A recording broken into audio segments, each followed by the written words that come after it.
Gagawin ba yan kay Zaldico? Well, kung mapapaniwala nila tayo na si Zaldico lang lahat ang may kinalaman dito at siya lang ang makakapagsabi at makakapag-connect sa lahat, pwede. Pero hindi naman tayo naniniwala, 'di ba? Na dapat si Zaldico lang, 'di ba? Dapat lahat sila do'n, 'di ba? Kasi hindi ka tumutol, 'di ba?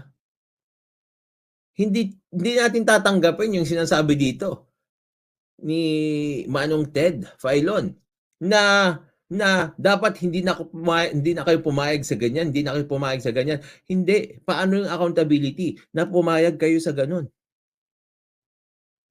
Hindi puwedeng patawad-patawad. You have to be accountable to the people. You have to explain. 'Di ba?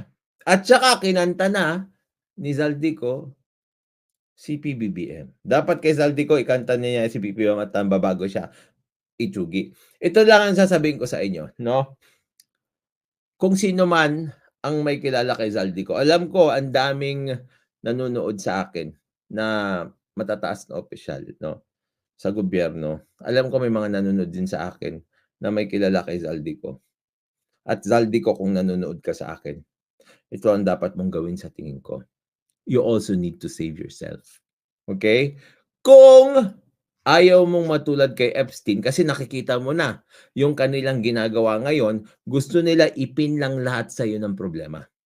That's why wala ka, nag-resign ka na, 'di ba? Gusto nilang ipin lahat sa iyo, lahat ng problema na 'yan, and they want to end it with you.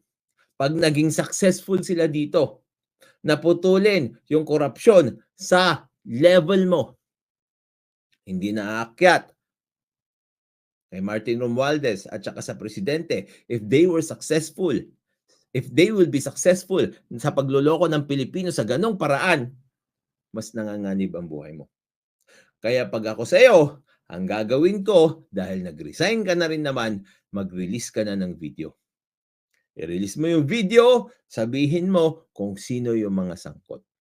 Kasi pag nagawa mo yun, yung focus na ginagawa nila sa iyo ngayon, alam ko rin, no? Alam ko rin na ang dahilan kung bakit okay lang na hindi ka na bumalik at malamang ay hindi ka na babalik.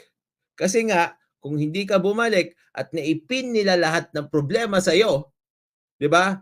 Well, asahan natin na makakalimot yung mga tao. Pero like I told you, we are training people to be relentless.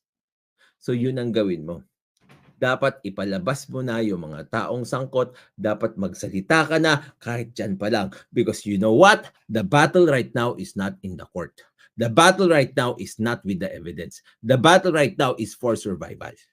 And if you want to survive, if you love your family, you should do that. Kailangan mong gawin yon. You don't need to go to any forum. Mag-leak ka ng video mo. Pwede mong ipadala kay Rico, ipadala sa batas natin, ipadala sa kahit kanino. We will play it. Sabihin mo kung sino yung mga tao na kasangkot. That will save yourself.